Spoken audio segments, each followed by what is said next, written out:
Hi, Aaron. Hey, so how about a taboo subject? Oh, okay. Well, that's great because Today we're gonna that's our trend. we're gonna grab the third rail some more. Okay. The fourth rail. Is it the fourth rail? I don't know. Okay. I learned about the third rail while watching West Wing. Did you ever watch West Wing? No, I never did. So much good. Yeah, I it sounds like something I would like, but it's really I have a hard time committing to TV. It's a fantasy. Mm-hmm. I mean, but it's really fun to watch. And kind of near the end of the main guy's presidency, they decide they're going to do some Social Security stuff. Okay. And it's the third rail. Oh, yeah. But you can't grab. No, don't grab the third rail. Because you'll electricity. Be electrocuted. Yeah. I'm from a freight train town, but even I know that. Well, I want to ask the direct question today. Okay, direct question. Let me close my eyes so I can brace myself. Okay, are you ready? I'm ready. Why do women not hold the priesthood? Are you going to tell me? Are you going to give me an answer? Is that where you expected I'd just start today? No, but as soon as you said it, I wasn't surprised. Okay. Yeah. We had a conversation last time about it, and I don't think we have. There's this implied question in the church, right? It's always there, right? Whenever we talk about women in the church and when we talk about the past and the present and the future, there's always this underlying implied question, right? That is usually unstated in public, right? But discussed in classrooms on occasion or, around family home evening. And it's that question. Why are women not... Let me actually restate it a bit. Okay. Why are women not ordained to the priesthood and serve in leadership roles? Well, we could. I have no good answer. We could just answer and say we don't know and then call it a show. Yes, that's... Here's a quote. Here's a quote from Gordon B. Hinckley. Okay. All right. This quote is on Reddit. So that's a good source. I haven't checked to see if it's been transcribed properly. Face and Hat, where you know what? No, Face and Hat has a stronger... There's a link here. I'm going to open the link. We're gonna follow through. This is called Men and Women and Priesthood Power. It is a talk by Elder Russell M. Ballard. That's not President Hinckley at all. Given in September 14. Maybe he's quoting President Hinckley in the talk. Let's find out. Again, we have a responsibility. We're modeling doing proper research live. Yeah. That's what we're doing. Why are men and not women ordained to priesthood offices? President Gordon B. Hinckley explained that it was the Lord, not man, who designated men in his church should hold the priesthood, and who endowed women with capabilities to round out this great and marvelous organization, which is the church and the kingdom of God.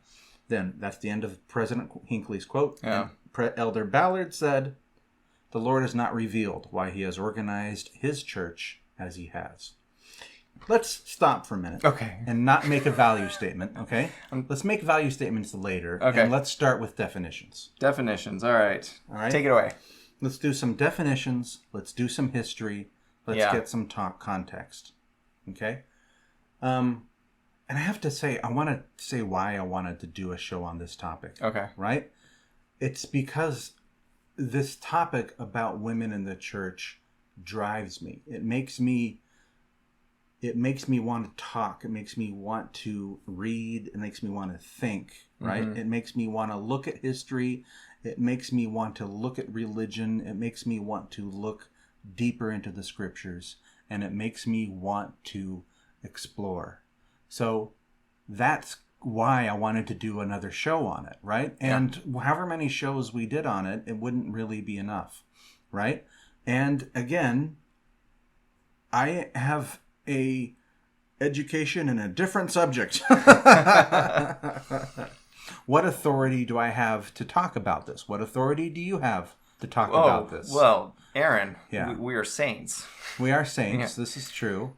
Yeah, we were baptized. We were given the Holy Ghost. It is our responsibility to seek out. Joseph Smith would be disappointed in us if we didn't ask questions and push for answers. So, I just wanted to say, this is why I want to continue down this particular topic. There is some great things to talk about when we talk about the priesthood. Mm-hmm. When we abstract away the concept of priesthood from the discussion about women and the church, right? The priesthood itself is it's great. So let's talk about what it means. And the reason I want to do this is because I know that we have members of the church listening to our show that come from all walks of life. Yeah. That have different levels of educations and different beliefs. We have non-members that listen to our show. We have young members that listen to our show. Let's go ahead and be specific. Yeah. Eric. Okay. Professor Eric. I do profess a lot. So. What's the priesthood? The priesthood is the authority to act in God's name. That's a very nice answer. Thank you. What does it mean? It means that in some way more than just by virtue of doing good in the world, a person with the priesthood has authority to do specific kinds of good. I would say that the difference between a good person being doing God's work, doing the work of Jesus in this world, like, taking care of the poor, like, I think the difference that the priesthood provides is the opportunity to do things like perform ordinances. Shy of performing ordinances, just about anything. So I'm Elders Quorum President right now. Mm-hmm. And I think about the things that I have done as Elders Quorum President that were, that I did because I was the Elders Quorum President, because of my position in the church. Almost all that stuff did not actually require the priesthood. Be specific. Helping someone find housing, helping someone in a dangerous situation escape their housing, helping people have enough food to eat, helping people, just a lot of temporal stuff, right? These are things that good people can do for each other, and it doesn't really require the priesthood. But because of my position and as the sustained Elders Quorum President of the Berkeley Ward, these opportunities were put in my way to help people that otherwise I may not have, no needed help or been in the right position to help them. So what did the priesthood do for you? What did the priesthood do for me in terms of me helping people with their temporal issues? Yeah. That's an interesting question. One easy answer would be to say nothing in particular, yeah. Right? Like to help someone in a move, anybody can help with that, right? Like you could invite your friend who is not a member of the church to help someone move, and they would do just as good a job of lifting boxes and wrangling a piano as someone who does have the priesthood. So in a very literal sense, with most of these activities, the priesthood maybe isn't particularly important. So where is it important? Well, like I said, ordinances. You need the priesthood to baptize someone, for instance. What's an ordinance?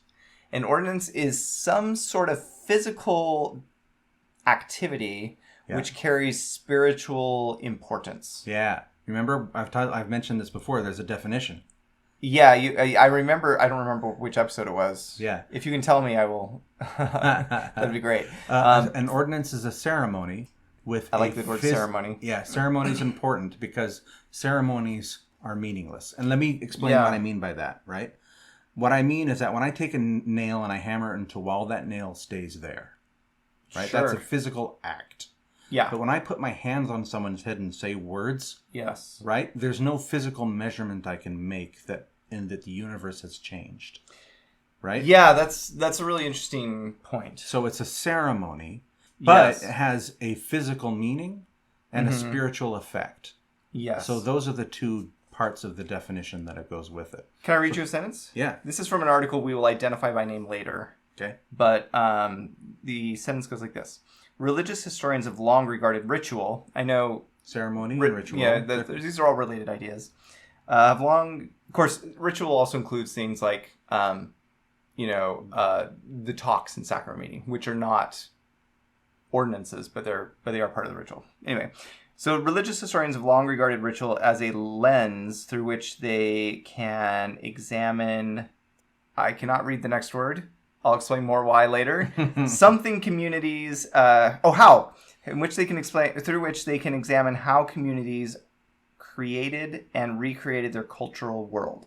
So I think that's another, and I think that's an important point too. Like the rituals we have, including ordinances, help us define what makes us us as a religious community as opposed to some other religious community. I think ritual and ordinance and ceremony is an important part of the church. Sure. It helps us be centered. It helps us know what we're doing, right? But then also we ascribe celestial importance to them.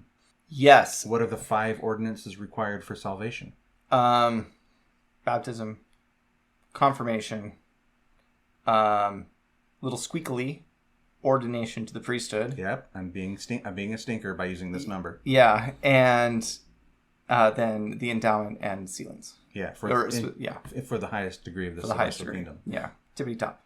Yep. So that number 5, we're going to come back to it later in the show. But those are called saving ordinances, right? Okay, but it's not just ordinances that the priesthood is about. No, but I think I'm going to stick with my argument. I have a feeling you're going to. You have something interesting planned, but I'm going to stick with my argument for right now that's the primary purpose. Things that cannot be done without the priesthood are ordinances, and they are important. Okay, I'd agree with you on that point. Right? Okay. So why? But there's certain leadership aspect to priesthood, is there not?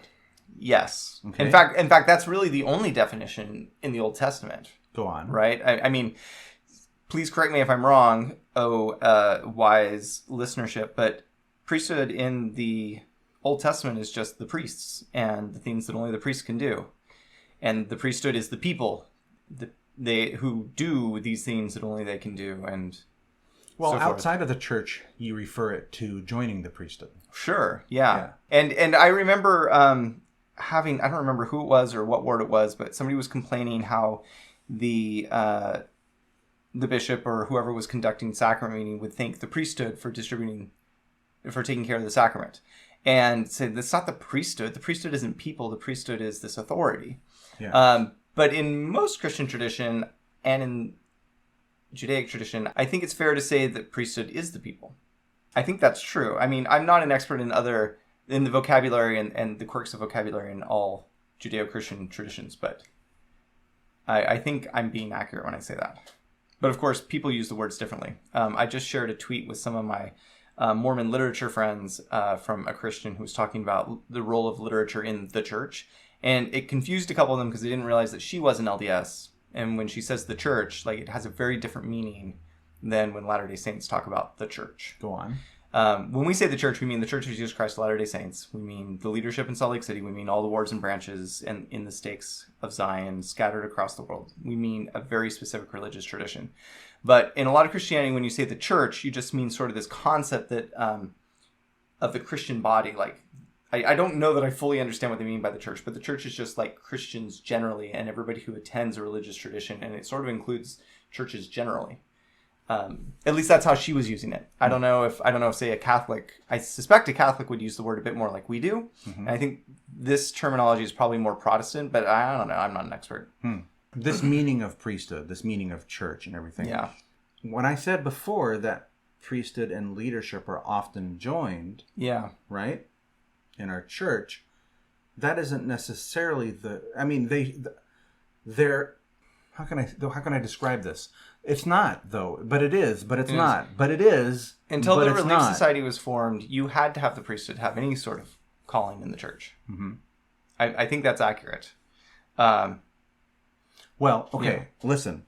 One of the things that we're going to do in this show today is talk about how women have changed throughout history. Yeah. Right? It's a primitive church. We'll hit the early Latter-day Saint tradition. Mm-hmm. We're delving into we're Bill and Ted in this thing. Right.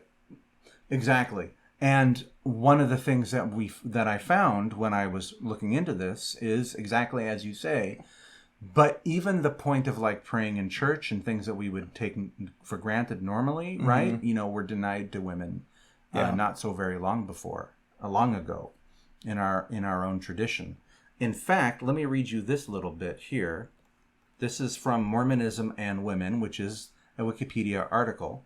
Okay. And what it says is... By the way, can I just add props to everybody who works on Wikipedia articles related to the church? I want to shout out one person specifically, my friend Rachel Helps, who used to live near us in our county. Now she works for BYU. Her name is Rachel Helps, and she runs a student team who just spend their time making these articles better. So props to her and her team and everybody else who's just doing it freelance and making Wikipedia pretty great when it comes to church topics. That's awesome. 20th and 21st centuries changes in church policies about women. Other developments during the presidency of Spencer W. Kimball included having young women class advancements recognized in sacrament meeting in 1978. The first presidency of the Quorum of 12 Apostles issued a policy which approved of women praying in sacrament meeting. Yeah. What year was that? Sorry? 1978. 1978. Wow. Women had been barred praying in sacrament meeting between 1967 through 1978. Whoa, just that 10 years. Yeah. That's fascinating. Mm-hmm. Man, mid-century, mid-20th century, so many nutty things happened to the church that we're still recovering from. But it goes later than you might think, okay? Well, it started later than I would have thought, too. In the April 2013 General Conference, women gave prayers for this first time. Yeah. Wait, 23? That's what it says. 2023? That's not right. 2013 is what it says. 2013. Yeah, that sounds about right, because that's around the time of ordained women. And as we talked about in our previous show, that seems to have been a response. Did women not give the prayer in General Conference? Genuinely never. Really? Ever. Yeah. It had never happened until 2013. That's wild. But there's so many men who need an opportunity, and if we give an opportunity to a woman, Aaron, some man will not get his chance to pray in General Conference. Have you thought about how sad that is? That is very sad. Listen, we're rabbit holing early. Let's bring it back because I want to do more history. I want to do more history later. Okay. Well, I want to go back to definitions. Okay, I want to talk about priesthood and leadership because these two concepts seem to be inextricably linked in our church, but somehow they're also not. And this is what is really difficult to explain. Even out loud right here, among the two of us, right? What does it mean when I say that that leadership and priesthood are linked, but they're also not linked? Well, I don't know what you mean by it, but I'll point out that there are a lot of callings in this church which you cannot hold unless you have the priesthood, and some of them make very little sense. Sunday school second counselor. Okay. Second counselor? What do you mean by that? If you want to be second counselor in a Sunday school presidency and award, you need to have the priesthood. What? Really? Yeah, you have to be an elder. Can you give me any good reason for that, Aaron? Well, I just don't even believe you at the moment. You don't believe me? Hold on a second. I wish it weren't true. In 1978, I'm quoting from Wikipedia, a policy that a woman was not allowed to be a Sunday school president was clarified to a bishop in a Boston suburb. What year was that? That was 1978. 78. So that policy was a little fuzzy before 78, I guess, and that's when they made it official that you can't be in a Sunday school presidency without... It says Sunday school president, but it's the same presidency because you can't have presidencies in the church that are mixed gender. Hold on. So you can't be a man and be second counselor in the primary presidency either. Because you can't have mixed gender presidencies in the church. I think I knew this, but I hadn't really thought carefully about it, right? It's so obvious to me when I think about the callings that only men can have in the church, right? That I didn't really consider Sunday school president when I was making my list just now. Yeah. But you're 100% right. That's only Sunday school presidents. Okay. Clerk? Clerk, you have to be a man. Unless you live in, for instance, you're a member of a Chinese branch which has 0 male members. So there are female clerks and executive secretaries in China in small, where there are no men. It's just women who are members of the church. Bishop, you have to be man. Stake president. Stake president. Member of the Quorum of the 70. Yeah. Member of the Quorum of the 12. Yeah. Member of the General Presidency. It's a leader. Oh, you mean the first presidency? First presidency. Yeah. President of the church. Yes. There's a tie between leadership and priesthood. Yes. But there also isn't, because there are leadership callings that women have in the church. Yeah. Right? It's just that it's not the same. Well, There are. Yeah, yes and no. But listen, however much... Okay, so there's this thing in the church, which we love to talk about, right? Which is that there aren't... That bishops are servants. Yeah. Right? And it's true. Sure. It is something that we believe. We believe that we have humble bishops. Right? Yeah. So we don't pay them money, right? Mm-hmm. We only call them for 5 years. We release them after they're done serving, right? And their main job is to delegate as much as possible and to make sure the young men are well taken care of. Currently, that is the spin. Yeah, though, from what I hear, like that's been a hard transition for a lot of bishops. Yeah, and in reality, the bishop does actually lead the ward. Okay? Yeah, in a very real way. They're right up there on the stand, as we talked about last week, right? They preside over every meeting, right? If there's a problem, who do you go to? Right? The bishop. There are certain things that they have to make the final decision on. So even though they're over the youth, like if there's a change in ministry from the Elders Quorum or the Relief Society, it's not official till the bishop approves it. They really are a leader. Yeah. Okay? So, is it because they have the priesthood that they have a leader, or does having the priesthood make them be qualified to be the leader? This feels a little Look, I'm all about semantics. I want to know about why things are the way they are. So bishop is an interesting one because it's one of the most canonical positions with the most explanation in scripture of how it works. All the way back to the New Testament. Yeah. Where we had where they're described as pastors. Probably in the most detail in the Doctrine and Covenants. But yeah, it's a position where, I mean, if you get called as a bishop, they give you the necessary priesthood in order to run that, to be in that position. Yeah. But what I'm trying to say is that this authority to act in the name of God that comes from the priesthood, right, is the means by which these people are ordained to these offices and given these keys. Yeah. And now I've exited the realm of trying to use semantics to define things, and I'm entering the realm of using Mormon religion to define things. Okay? A man is ordained to the office of bishop. It is an office, It is an office within the church. They are given keys, which allows them to exercise the authority of that office, which allows them to say, for example, during the 2020-2021 pandemic, you can bless the sacrament in your own homes instead of church. They were turning their keys to allow that to happen. Yeah. Right? Yeah. So that is the language that we use to describe this activity. Yeah. This organization, this feeling of authority. Okay. I'm with you so far. Okay. These are definitions. Okay. And women do not have the priesthood, is what you're saying. So what do they have? Well, maybe they have the priesthood. But maybe they have the priesthood. And this is exactly why it is so hard to define leadership and priesthood. Yeah. Because maybe they have the priesthood. Yeah, it's not that hard to find lists of priesthood offices. And below high priest and, from the top, I suppose you'd have like the prophet, apostles, 70s, high priests, elders, and you get to the bottom of the Melchizedek priesthood. And then in the Aaronic priesthood, you have bishop, priest, teacher, deacon, and then below the Aaronic priesthood, you have member. Yeah. Member is often described as, I don't know if office is the right word, but part of the priesthood. Like all members have priesthood in that sense, the authority to act in God's name. And this feels a little bit like that's not in the Doctrine and Covenants. I don't think. I'd be happy to be proven wrong, but I don't think it says members have the priesthood. I think this is sort of a bit of a theological explanation of how the church actually works.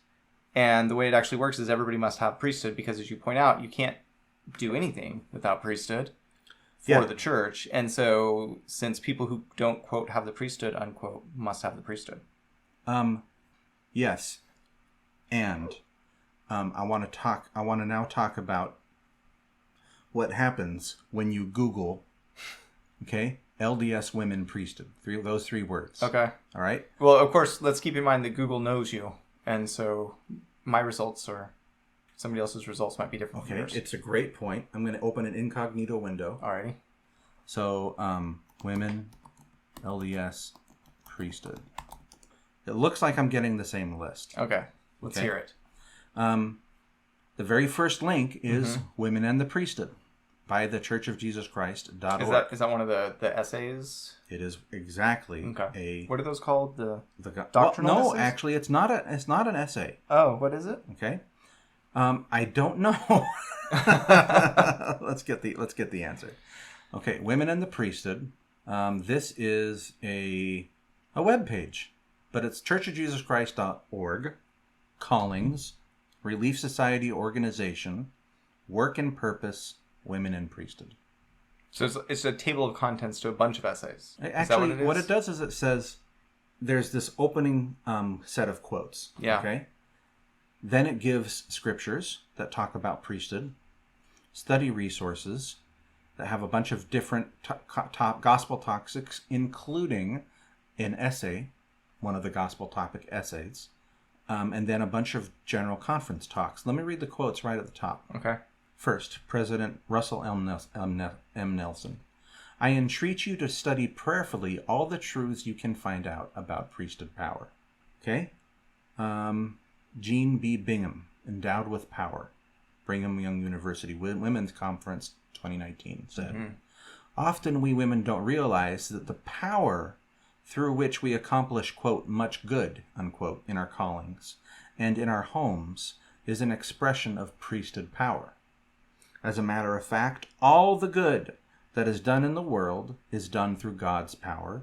Knowing that women have access to that priesthood power strengthens us to be able to do what is asked in whatever responsibilities or assignments are ours. So there's this understanding, right, that women have access to God's authority when they act to do good. And of course, the most kind of famous, but not really famous example is in the temple. And let's go ahead and talk about it. By famous, do you mean the one that people mention in 2024? Because I think I would agree with that. Yeah, that's what I mean. Okay. I don't mean because it's not, the gospel topics essay that was referred to is called Joseph Smith's Teachings about Priesthood, Temple, and Women. Oh, really? It's awesome. But importantly, it kind of defines the history of the church in such a way as to explain some of the things that Joseph Smith said, right? Such as the when he talked about keys and so you mean offices. That the essay finds ways to make what Joseph Smith said fit the way we currently understand things? You're 100% correct. Okay. Whether or not you would describe that as, retro, like bacronyming, what's a good word? Retconning. Retconning, that's the word I'm looking for. Or whether or not it's realistic, read the essay and you can decide. But I thought it was pretty good. Okay. Wait, I heard that. Yeah. No. Okay, not yet. The priesthood authority exercised by Latter-day Saint women in the temple and elsewhere remains largely unrecognized by people outside the church and is sometimes misunderstood or overlooked by those within. Latter-day Saints and others often mistakenly equate priesthood with religious office and the men who hold it, which obscures the broader Latter-day Saint concept of priesthood. Because we do have a broader concept. Women administer ordinances in the temple. Yes. Okay, that's what we need to make sure is well understood by those who haven't been to the temple outside of our church or even within our church who are men and didn't know that. Yeah. Right? But it is true. So there's some priesthood authority being exercised by women in the temple without having. Because that's what I was pushing for, right? Early on, is that priesthood is connected to ordinances in some way. It is important not to overinterpret what happens in the temple. I'll give you an example. Okay. It's my favorite example. Oh, your face is so filled with glee right now. There's this one ordinance in the temple. It's called the washing and anointing. Yes. Right? And in it, there are these, you kind of move through these. How much am I allowed to talk about? There are veils. Yeah, there are curtains. Yeah, sure. Okay? There are some curtains. And at the bottom of those curtains are these little pockets. And inside those little pockets are little pieces of metal. And I got into the temple. I was 19 years old. I was going on a mission. And I looked down at that and I was like, oh, those mean something? Those have got to have real religious significance, man. I mean, there's got to be. I better pull one of those out, and there'll be a little prayer written on them or something. Kind of something like a what's the thing that you're wearing? A phylactery. I mean, there's going to be something like that. They're weights. Yeah, they keep the curtains from moving around very much. But in our religious tradition, all temporal things are spiritual. So. But I think this is one where you can interpret it properly. Yeah, I think this is an example of women giving ordinances in the temple. I mean, it is. There's just no other way to describe what's happening. It's priesthood. There are no men in the room. Yeah. So, priesthood is not leadership. Wait, sorry. I feel like we went back in time. So priesthood is not leadership because it's these other things. Yeah, it's these other things. But does that mean it's not leadership, or is it just not only leadership? Let's listen to this. Okay. I'm going to restate this, reading back from this essay. Saints and others often mistakenly equate priesthood with religious office. Oh, right. I do remember you reading that now. This is important because we have a broader definition. I think that there are actually several conversations that we need to have when we talk about women in the priesthood in the church. One of them is religious office. Mm-hmm. It's very simple. It's why can't my mom be a bishop? Like, how many women do we know that would be great bishops?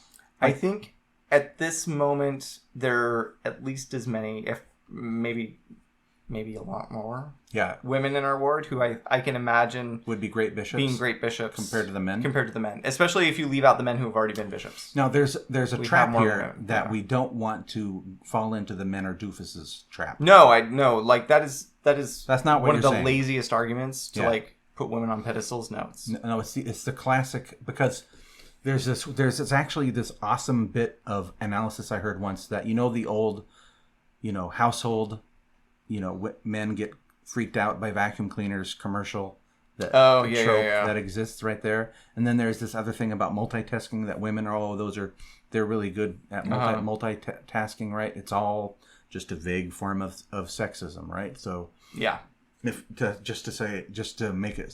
keep, see, this is the thing. This conversation is so hard because we need to keep, what we want to do in this conversation is to separate topics such as oppression from religion, right? We want to talk about religious office, and we want to talk about priesthood. Yeah. These are not the same thing. No matter how much overlap they may share. They have lots of overlap. Yeah. All right? And they have had traditionally too much overlap in the past. Yeah. Religion has been used to oppress women in the past. We're gonna talk more about that here pretty soon. Yeah. But I think these definitions are important. Yeah. Right? And the topics are important because I think each one of them is interesting, right? Sure. In relationship to men and women. Mm-hmm. Priesthood, religious office, oppression, ordination, right? So authority, opportunity. Authority and opportunity is an interesting one too. Voices. Mm-hmm. Value. So, what did the church used to look like? Yeah. And where could it go in the future? These are kind of the questions. Quite a number of different versions already. Let's go all the way back to Paul. All right. Okay. Paul. So this is a topic that we had to cut from our last episode. But boy, Paul is not well regarded. No, there's a lot of people who don't like Paul. Uh-huh. And the chapter in the book that we're going to be reading here in a minute is called An Apostolic Wanker, Paul and Women. Okay? So this book is called Paul Among the People, and it was recommended to me by our Sunday school teacher who used it while teaching the New Testament. Yes. But you had already known about it. No, that she introduced me to it also. It's just I immediately got it and read it. Okay, you read the whole thing. But unfortunately, I got it from the library, so I had to return it. And now months have passed, and you're now the expert. Well, tell me about Sarah Ruden, who wrote the book, Paul Among the People, the Apostle Reinterpreted and Reimagined in His Own Time. Yeah, I'll read the line that has been cut from the last couple times we've recorded. So she is an expert on the ancient Greeks and Romans. That is what she is an expert in. And here's how she describes her expertise. This is on page 191 if you have the paperback. My expertise, the literature of food, clothes, sex, family squabbles, petty commerce, local politics, and staying out of the rain, is a better background to Paul, I believe, though I do cite from the entire range of Greco-Roman literature. In other words, she thinks that if we don't understand food, clothes, sex, family squabbles, petty commerce, local politics, and staying out of the rain of the time, we don't understand Paul. We misunderstand him. We get a lot of stuff wrong. We miss the points he's making. We miss the references he's making. Can I give you an example from Pride and Prejudice? Please do. That's not nearly as far ago as Paul, right? Uh-huh. So my AP Lit class is reading Pride and Prejudice right now, and one of the things I like to remind them is that Pride and Prejudice takes place on an alien planet called England of like a couple hundred years ago. Yeah. Because it's very different from our world. And so I keep reminding them of that because it's in modern English, and although some of the grammar is a little not what we do, but they feel like people we could know, and it feels so close. And yet there's some rules there's things about class structure, which are just so different that, for instance, when Lady Catherine is condescending to people, nobody's offended because she is better than them. And that she's so kind as to condescend to them, it's very flattering. Mm-hmm. But as an American, and sure, America has certainly had its failings in this regard, but deep down, Americans believe that we're equal. Yeah. Condescending is one of the worst things you can do. There is no nice connotation for condescension, but in Pride and Prejudice there is, because some people are better than other people because they... So anyway, Paul is like that, only he's like 10 times further in the past. It's so hard to understand the differences. It's a long time ago. And this is what Sarah Ruden's book does, is that what she does is she takes a passage of Paul, right? Yeah. Quotes it to you in its entirety, not the KJV from what I can tell. A variety of translations, I think, sometimes her own. And what she does, which is Ballard when you say it that way, and what she does is she demonstrates the culture at the time.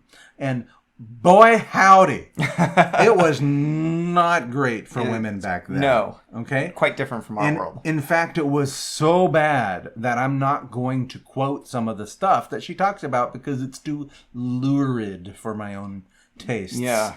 But it's, it's all about oppression and slavery and stuff like that. So the chapter... This is just the women chapter, right? This is just the women chapter. Did we talk about...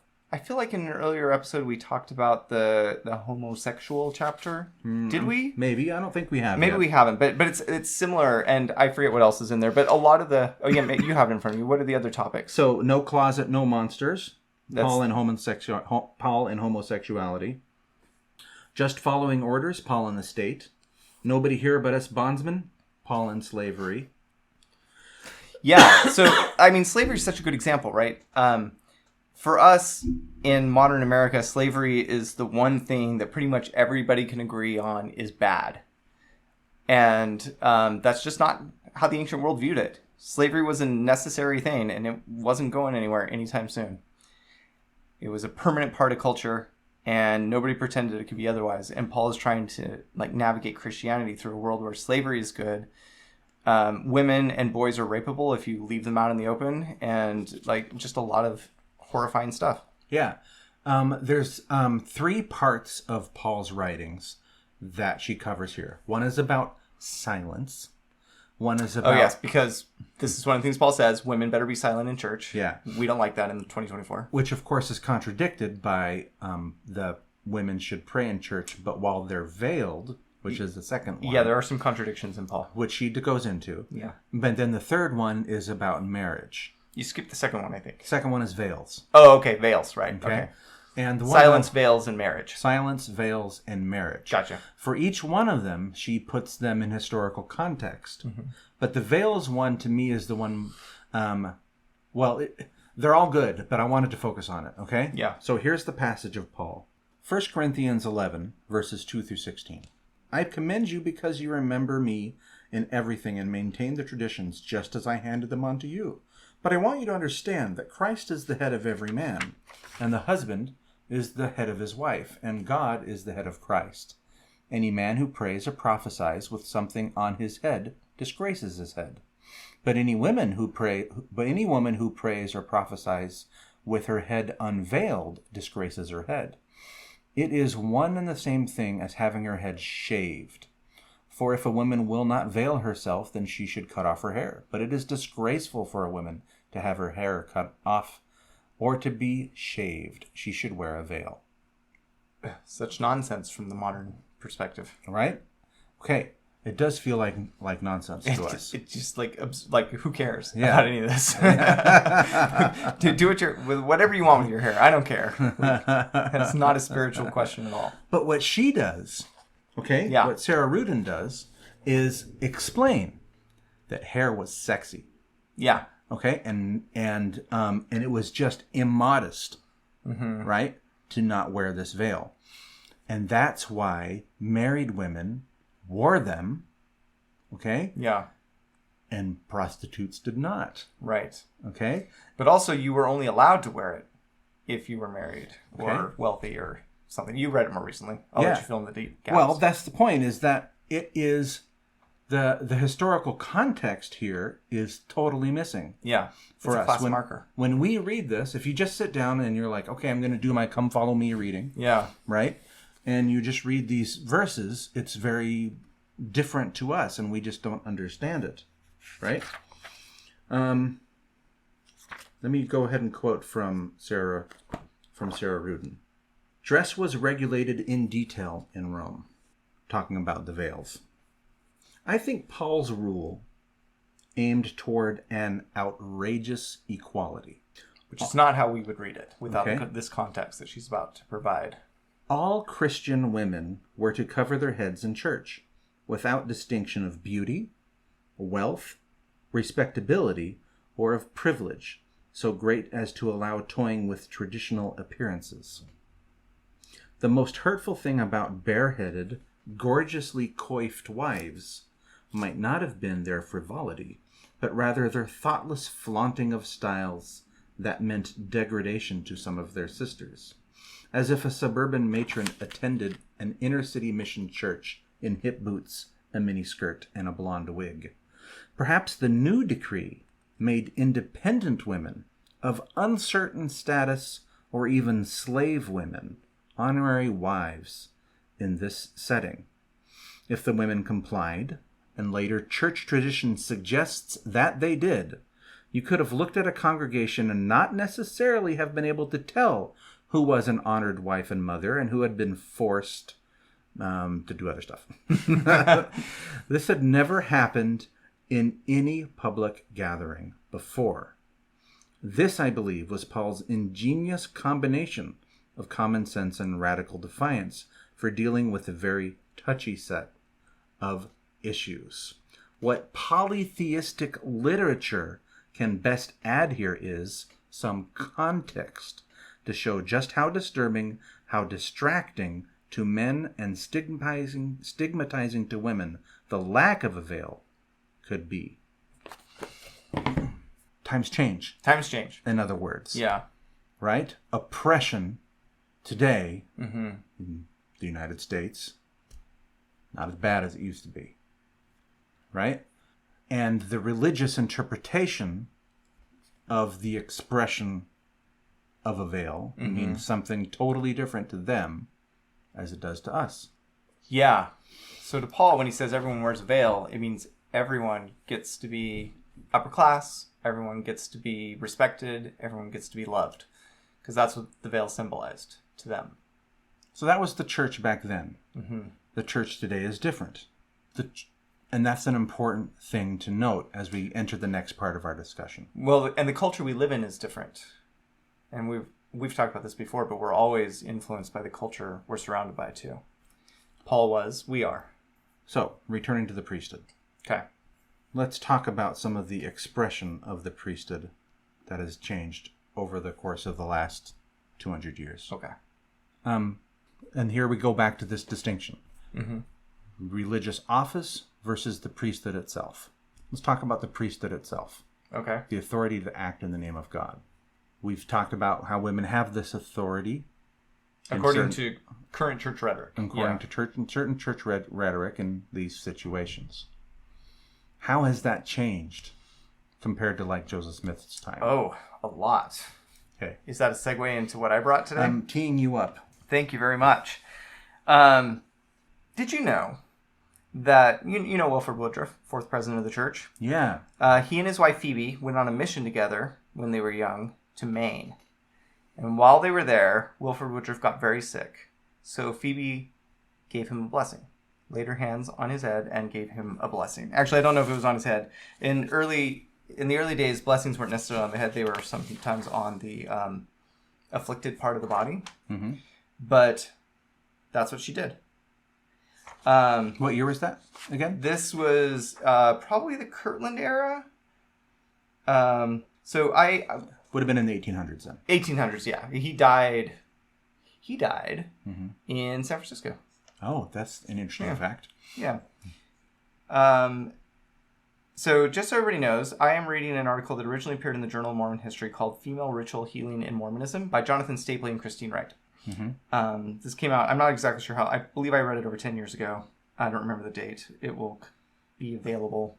We'll find a link and we will include it if you'd like to read it.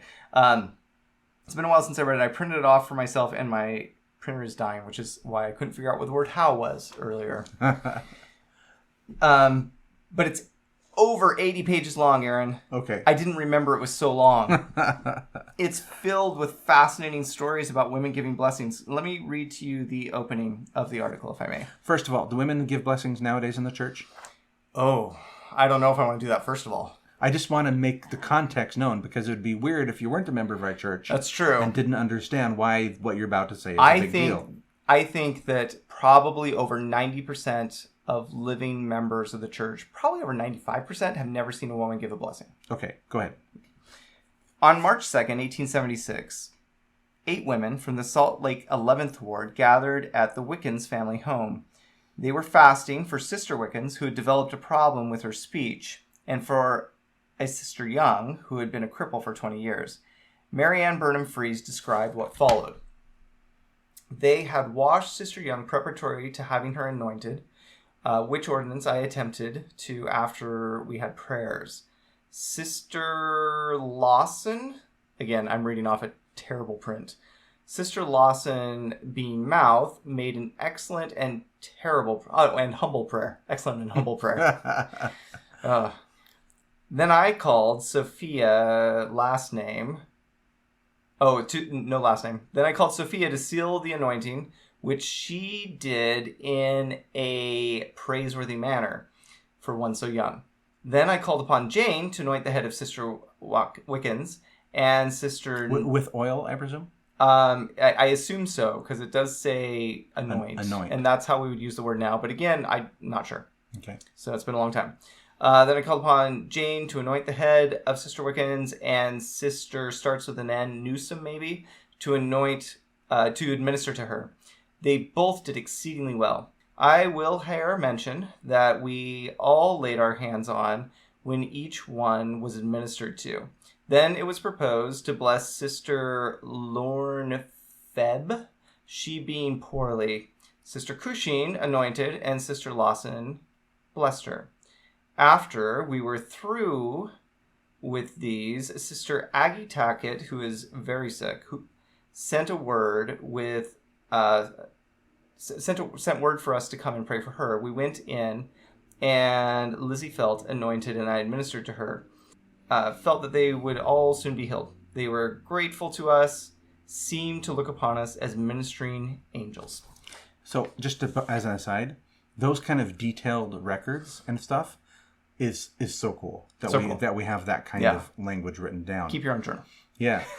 But what's fun is that if you went into the Berkeley Ward clerk's office or the library and you went into some of the old drawers, you could pull Relief Society records from the 1930s. Yes. That have notes. We have really cool records. From the Relief Society, from the Elders Quorum, from bishopric meetings. Yeah. Aaron, when you hear that story... Sounds great. Does it sound different in any significant way from what the priesthood, quote unquote, does when they come to give a blessing? No, it sounds nearly the same. Yeah, that was normal. Women did this. It's interesting that before the Relief Society was even formed, which is when women started holding callings in the church, they were already regularly giving blessings. It started no later than Kirtland, and it continued on for a long time. And it made its way to Britain. So when it was common in Britain, by the late 1830s, women in Britain were giving blessings, Latter-day Saint women in Britain. So this is described, by the way, in the Gospel Topics essay. Oh, is it? What do they have to say about it? So 2 paragraphs, which I'll go ahead and read.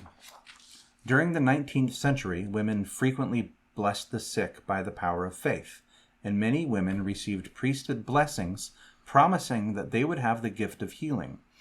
Quote, I have seen many demonstrations of the power and blessing of God through the administration of the sisters, testified Elizabeth Ann Smith Whitney, who was, by her own account, blessed by Joseph Smith to exercise this gift. Many women's patriarchal blessings gave them, or identified them as having the gift of healing. In reference to these healing blessings, Relief Society General President Eliza R. Snow explained in 1883, quote, women can administer in the name of Jesus, but not by the virtue of the priesthood, end quote. Okay, next paragraph. Women's participation in healing blessings gradually declined in the early 20th century, as church leaders taught that it was preferable to follow the New Testament directive to call for the elders. I'm going to push back against that one a little bit. Well, hold on a second. Okay, Let me finish ahead. the paragraph. By 1926, Church President Heber J. Grant affirmed that the first presidency do not encourage calling in the sisters to administer to the sick, as the scriptures tell us to call in the elders, who hold the priesthood of God and have the power and authority to administer to the sick in the name of Jesus Christ, unquote. That quote started at do not encourage. Currently, the church's handbook number 2, administering the church, directs that only Melchizedek priesthood holders may administer to the sick or afflicted. Yeah. Doesn't say why this change occurred. It just noted that there was this a few statements from some early leaders. Yeah. Okay, so what's your counter argument? So keep in mind that I am summarizing an article that's over 80 pages long. So a lot of the facts and nuance are going to get left out, but I will say a couple things.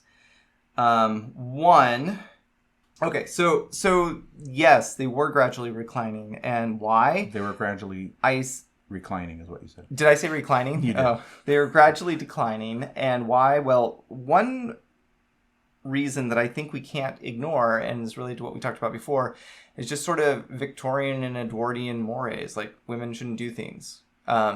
So like a lot of weird things that got into church culture around the same time, I think it just comes from the outside culture in part. Second, it seems that it was women who took the lead on not giving blessings and not men.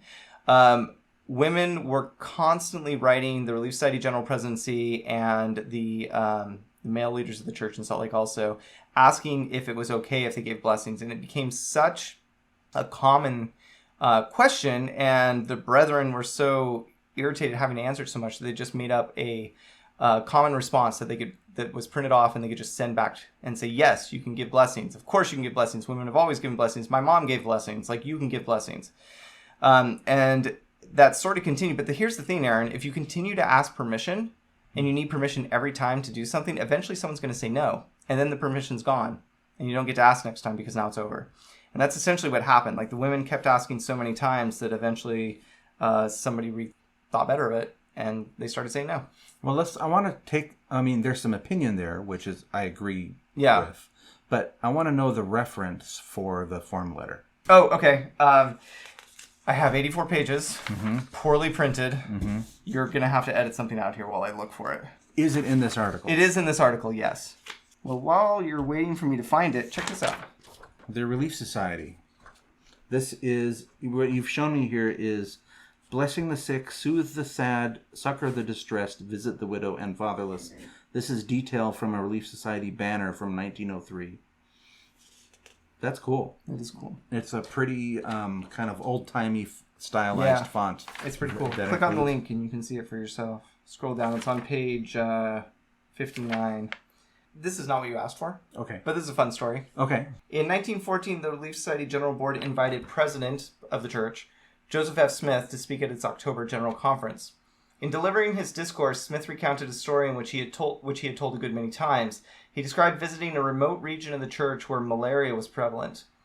Accompanied by a local church leader, President Smith called on them, the sick, visited them, and administered to them. In one home, in particular, the mother lay prostrate upon her bed, and her husband was distracted for fear she was going to pass away, the little children helpless. Smith then described a woman who came to the home with a basket of food. She washed the children and prepared a meal for them. It's worth mentioning that often in the past, washing someone before anointing and blessing them was common. Then she turned and administered to the sick mother, and she remained there during at least the forepart of the night.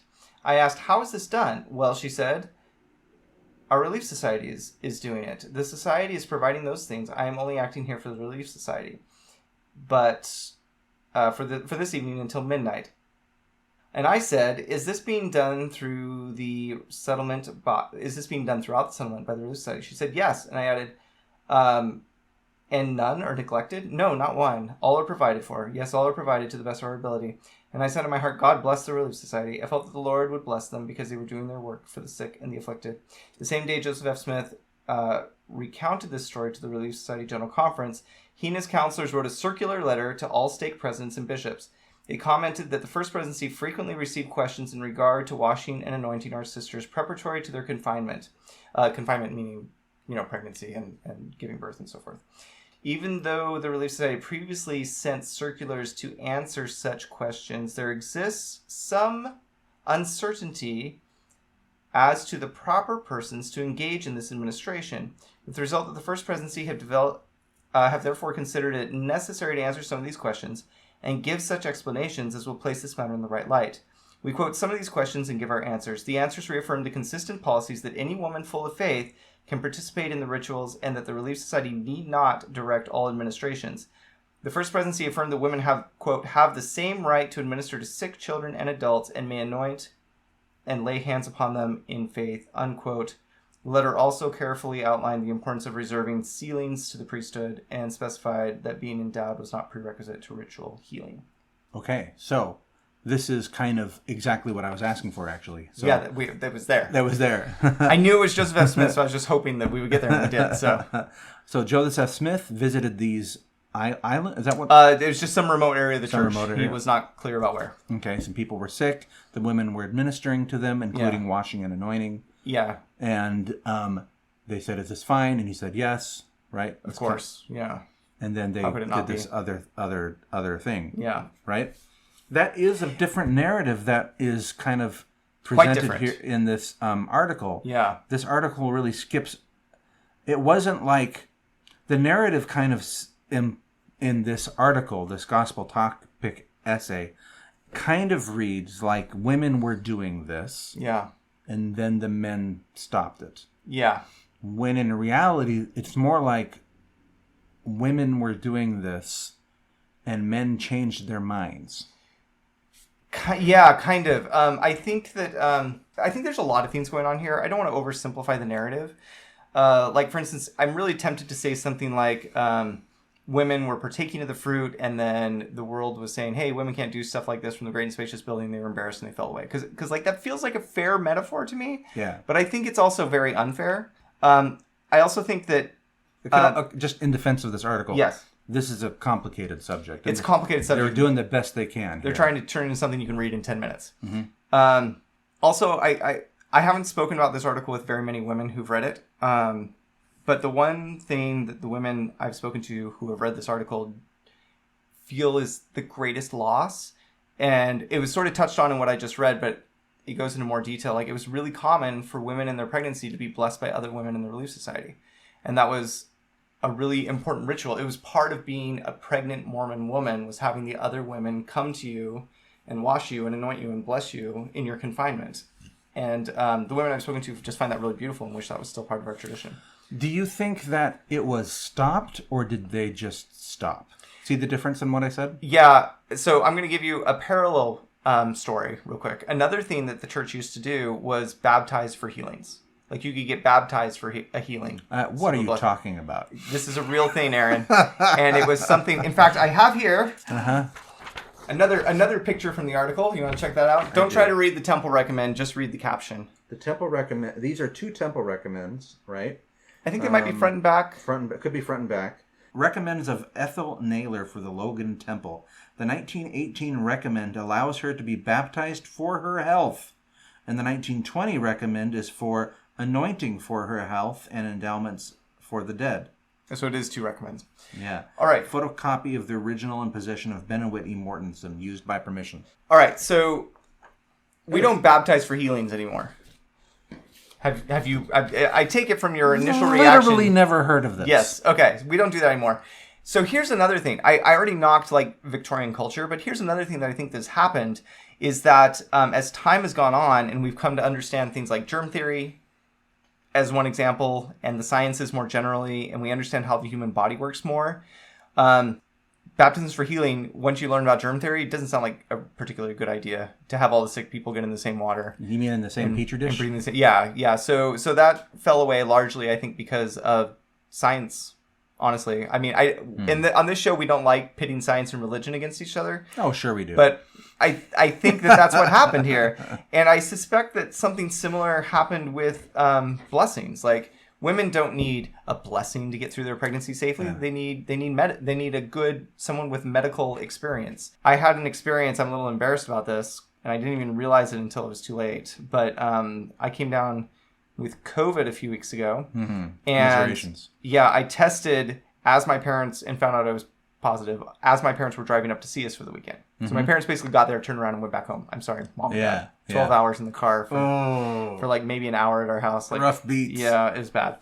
But before they left, my dad said, "Hey, would you like a blessing?" I said, "Oh yeah, I'd totally like a blessing." It didn't occur to me to ask for one. Yeah. But I was grateful he asked. And then after I got sick, everybody in my family got sick.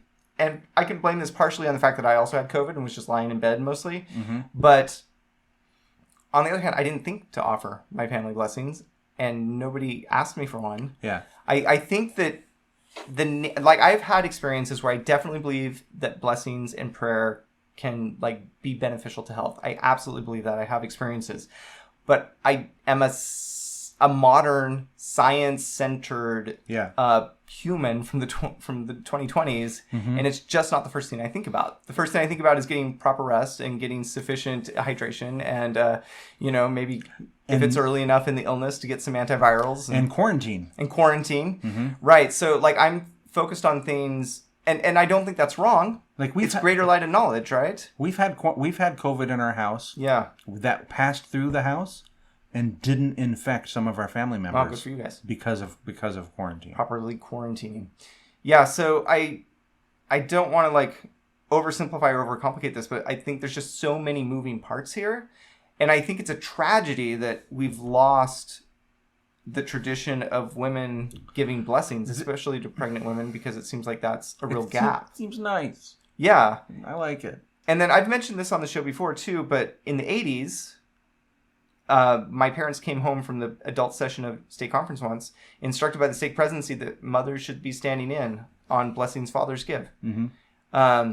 Because there was a long history of that, and there were definitely old timers in this small Idaho town who remembered their mothers standing in and women giving blessings. And even though it was largely stamped out by the Heber J. Grant era, as you said, it didn't disappear. And in places where it's really concentrated with Mormons, the oral and those sorts of traditions just lasted longer.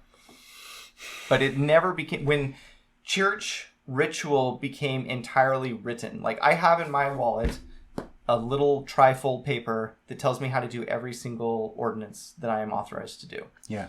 And I followed the instructions. And there was a time where that's not how you did it. You just learn from watching other people. There's some things where you have to follow a certain format, like the sacrament, for instance. But something like a father's blessing, that you just did what you were taught to do and what you saw others doing, and it wasn't codified like it is today. And part of the codification cut women out. So, priesthood, religious office. kind of different topics. We've really been focusing on priesthood itself. Can I tell another story real quick? Or Yes. is this going to mess you up? It will mess me up, but that's okay. So I wasn't prepared to... I don't have the link. We'll have to look for it. But Fiona Givens gave a talk a while ago. I'm not sure how many years ago. And in it, she'd been doing research on the Early Relief Society. And I'm going to summarize what she said, and it's not going to be exactly accurate, but we'll find the link and include it. But when Joseph Smith officially started the Relief Society, part of what he did was he gave women the priesthood, and he said, you guys can decide how the priesthood works. Okay, this is actually in the article. Okay, let's hear what the article says. Okay, and it's not quite We'll see if it matches the way you just how I remember Fiona Givens saying it. Described it. Here's what the Gospel Topics thing says. The restoration of the priesthood authority through Prophet Joseph Smith is a fundamental doctrine of the Church of Jesus Christ of Latter-day Saints. Early in his ministry, Joseph Smith received priesthood authority from heavenly messengers. With that authority, he organized the church, conferred priesthood upon other men, and ordained them to offices in the priesthood. By the same authority, Joseph Smith organized the Relief Society as part of the structure of the church, which formally defined and authorized the major aspects of women's ministry. All this was done to prepare the saints to participate in the ordinances of the temple. Right? Okay. But, skipping forward. Yeah. Joseph Smith taught that Christ's priesthood was lost after the deaths of the ancient apostles and had been newly restored through angelic ministration. Even so, many Latter-day Saints initially understood the concept of priesthood largely in terms common for the day. In 1830s America, the word priesthood was defined as the office or character of a priest and the order of men set apart for sacred offices, identifying priesthood with religious office and the men who held it. Early Latter-day Saints likewise thought of priesthood primarily in terms of ordination to ecclesiastical office and authority to preach and perform religious rites. Okay? Yeah. So, unlike in many other churches, Latter-day Saints extended priesthood ordination broadly to laymen as directed by Revelation. Gave Layman. the keys. Laymen. Yes, right. It's like layman. Isn't he dead by now? Right? Yes. So now this goes to the Relief Society. Okay? Wanting to provide charitable support to men working to build the temple, a group of Latter-day Saints women planned to form a benevolent society, mirroring a popular practice of the time. When they presented their plan to Joseph Smith, he felt inspired to move beyond such precedents. Right? Yeah. That he had something better. That was what Sarah Granger said, a founding member. He would organize the women in the order of the priesthood after the pattern of the church. Yes. Okay? Which is kind of what you said. I would kind of love it if this were canonized. Yeah. But, okay, that's what this article says. Is that where it stops? Is that it's definitional. Mm-hmm. So... Hold on. Oh, go ahead. Okay? These statements indicate that Joseph Smith delegated priesthood authority to women in Relief Society. Joseph Smith language can be more fully understood in historical contexts. During the 19th century, Latter-day Saints used the term keys to refer at various times to authority, knowledge, or temple ordinances. Likewise, members of the church sometimes use the term ordain in a broad sense, oftentimes interchangeably with set apart and not always referring to priesthood office. On these points, Joseph Smith's actions illuminate the meaning of his words. Neither Joseph Smith, nor any person acting on his behalf, nor any of his successors conferred the Aaronic or Melchizedek priesthood on women or ordained women to priesthood office. In later years, words like ordination and keys were more precisely defined.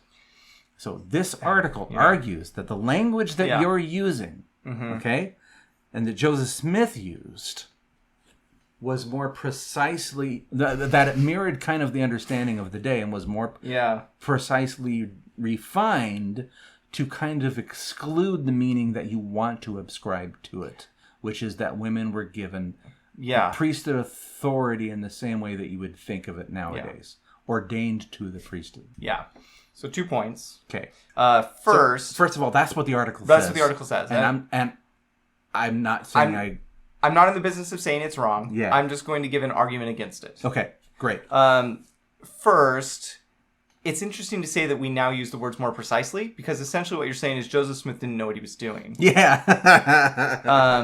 Which I didn't say that. Yeah. Which I don't love. I mean, I wish I could remember where, but I just recently read something. It was in the scriptures, and it must have been in the D&C.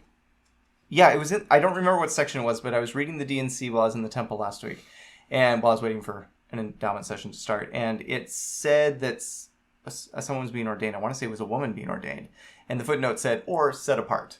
But like, yeah. Okay, but we need to we need to define our terms. What does it mean when we use the phrase "set apart" in our church nowadays? Set apart means you're put into a specific role, a calling. Yeah, and it could be something like bishop. Men and women are set apart. Yeah, but it could also be something like primary chorister. And I'm not saying one is better than the other. I'm just saying one involves a priesthood, the ordination of priesthood office, and the other one doesn't. But they're both settings apart in a sense. Yeah, because you're being put into a calling. Okay. And whereas ordination means you're like getting some new kind of priesthood you didn't have before. That's how we use the terms now. And it is helpful to have very specific terms. And perhaps Joseph Smith was just sloppy and hadn't really thought it through, because I think there are times we can say that's true about Joseph Smith. But I think just to say he was wrong and he just wasn't using the words right, I think you need a little bit more evidence than that. Mm-hmm. And the article, maybe they have it, but it's not there. The second thing I want to say is back to Fiona Givens and her argument is the way she understood the notes and in the speech she gave is that Joseph Smith gave the women the priesthood after the order of the church, like you quoted, and then sort of left it up to the women what that would look like. And if they wanted to, I'm being a bit flippant here and going on memory, so I'm not quoting anyone here. And if they wanted to, they could have fun little offices like deacon and teacher and priest, just like the men, right? Because it's fun to have offices. And the women decided, like, no, we don't want to do that. We'll just all be equal. We all have the priesthood. That's good enough. And the women decided not to institute a structure more like how the men had it.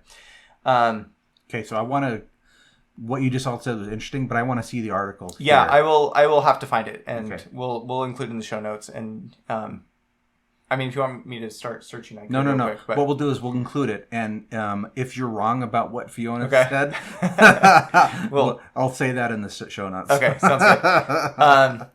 Anyway, but so that's interesting. And in some ways, like, that feels very Zion-y to have all the women equal in the priesthood. There are nobody's above anybody else. Like, teachers aren't higher than deacons, for instance. But also, I think it could have been an error, because when something isn't well defined, it's easy to say it doesn't exist. Yeah, it is true. But I mean, laurels and Maya maids and beehives, right? When did that come around? They were called something different. That's a good question. Those are groupings within the young women's. Just like deacons, teachers, priests are now young men callings, although that wasn't true, like, in the distant past. Yeah, it's a Doctrine and Covenants thing. Yeah, but I don't know exactly when those showed up. I want to say the 80s, but maybe the 70s. It's okay. Yeah, they went through various name changes before that. By the way, did you know that the Relief Society, when it was founded, was not for all the women of the church? Are you referring to black people? No, I mean, like, you had to be invited, you had to pay dues. It wasn't for all women in the church until the Correlation era, like the 1970s. Oh, interesting. Before that, like, it still was kind of like a social club, and not all women in the church were part of it. So what do you mean that you had to... Okay, so you had to pay dues to be in the Relief Society. Yeah. Oh, this is about this time when the Relief Society changed from being a financially independent organization to being folded into the office of the first president. That's right. And the Relief Society magazine was closed, as all the magazines were collapsed into one thing. Okay. So this is part of Correlation, which one of the side effects of Correlation, and we've talked about this before, there are good aspects of Correlation, but not all of the aspects of it were good. And one of them is just sort of the disempowering of women. Mm-hmm. And this is part of that. Okay. Let's revisit some of our themes today. Okay. We're talking about priesthood and religious office. Mm-hmm. We're talking about changes in the past compared to the future, compared to now, and we want to talk about the future, right? And we're trying to define religious terms that are hard to define. Yeah. We're trying to point out the differences between the way our church talks about these things and where people that maybe are not members or are less familiar talk about these things as well, right? Yeah. And I remain in kind of a position where I'm avoiding value statements here, but I know we've made a bunch of them today. And yeah, that's although mainly the historicist in me. Like, I want the question whether we agree with ourselves. Yeah, and okay, it's an interesting way to put it. I'm also just trying to explore the topic, right? And I want to go deeper on it. And because I want to go deeper on it, I have to say I think we're not done. Okay. So we're at about over an hour at this point. And I haven't yet talked about the ERA, which I want to talk about. Okay, that's okay. I wasn't expecting that to come up. I haven't talked about alternate ways that one could reorganize the church, right? To, create new priesthoods, right? I haven't talked about value, we haven't really talked about how the fact that only men hold the priesthood, how that feels for women. Right? Yeah. Look, let's just restate the obvious, right? We're still here. We're in the church and we're believers. Our wives are. I think that some of the women that we know are not as happy about these topics. Yeah. That's what I'm trying to say about the feeling, right? Yeah. Okay, we don't know why the Lord organized the church this way. We don't know if the church will be the same in the future as it is now. We don't know if it will change. Will women ever be called? Will we ever have a female president of the church? Well, that brings us back to Paul, potentially. All right. Not for president of the church, but in terms of changes and like women holding positions of authority. Right? Or is there something, and I hate this argument, but in the interest of completion, I'm going to state it. Okay? Men and women are different. Uh-huh. Okay? I just learned something about this. You want to hear it? Okay, go ahead. Okay, so I was reading an article in The Atlantic. We can link to it. But women on average, not talking about individuals. There's nobody checking on us, I know. We don't have to say, we're going to link to it. Yeah, well, man, we are peer-reviewed. This is a peer-reviewed podcast. That's not true. All right. Anyway, so I'm talking about generalities here, not individuals. Yeah. But generally, women's minds are sharpest at 80 degrees. Uh-huh. And men's minds are sharpest at 74 degrees. Is that real, or are you making that up? That's real. Okay. Yeah, that is real. Obviously, I'm not talking about individuals. I think I run a little warmer than my wife, for instance. So office buildings are sexist. Yeah, office buildings. I mean, which women have been saying for a long time. Which they have. But now we have science to back it up. Yeah. But is there this is what I'm trying to say, which I hate this argument. Don't worry, I'll interrupt you again. Okay, but are women... Like, why don't men hold the priesthood? And there's this argument. I know where you're going. But it's so sexist, right? Yeah. Because there's something different about men and women in the eternities, right? Relating to motherhood. That's not where I thought you were going. Motherhood and fatherhood, right? Yeah. And I hate this argument. I really do. And the reason I hate it is so many reasons. Yeah. Right? Well, I mean, it's a really lazy argument. It's a really lazy it just argument. says, well. It just is this way this is, and we're not we don't ever care if it changes. Yeah. Right? It doesn't take into account how religion has led to oppression. It doesn't take into account trans people. Yeah. Right? It doesn't take into account Heavenly Mother and what we know about her. Yeah. Right? It doesn't take into account feeling. And feeling is so important. My favorite argument against are we living in a simulation is that it doesn't feel like we are. Okay? And I know that that's an intrinsic contradiction, but it's the only one I have. So when I look at the fact that my mom can't be a bishop, right? Mm-hmm. That's something, I feel something about that, right? Yeah. When I hear about how women feel in the church not being able to hold the priesthood, they don't talk about it. Yeah. In art where we can hear, okay? Within the chapels of the church. Have you noticed that? Yeah. But they are talking about it, all right? And they do feel that way. And some of them. Right? Well, and even if they don't feel that way, they still feel it. I really want to be careful to make it sound... I don't want to make it sound like I'm talking on behalf of some people that I'm not, right? Yeah. All I'm talking about is my observations. And I can feel the way they're feeling, right? which is a bit oppressed. Yeah. Fair, yeah. Am I wrong? No, you're not wrong. I'm going to speak really obliquely for a second. We had one comment from a sister we know about our last episode about something we didn't talk about. Yeah. And we didn't talk about it intentionally because the women it most directly affected didn't want us to. Yeah.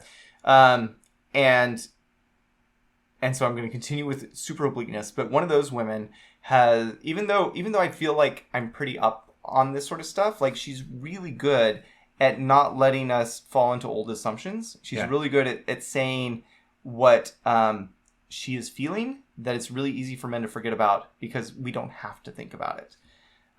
And I appreciate that a lot because even people so enlightened, Aaron, as yourself and myself, when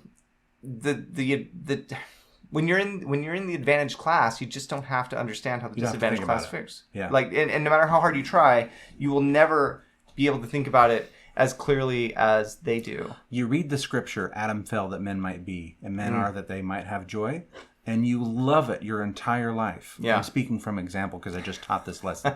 2 Nephi chapter 10, chapter 2, one of my favorite scriptures in the entire Book of Mormon. For some reason, I got to teach 2 days on it to the seminary class. You should ask him to see his tattoo sometime. Whose tattoo? Yours. Mine? I'm just joking. I don't have it. What are you talking about? Your Adam Fell tattoo. My Adam Fell tattoo. This is audio. You can claim anything you like. Go ahead. Anyway, sorry for interrupting you. I'm not entirely sure what just happened, but I want to know that I'm behind you 100%. Okay. In all your endeavors. Thank you.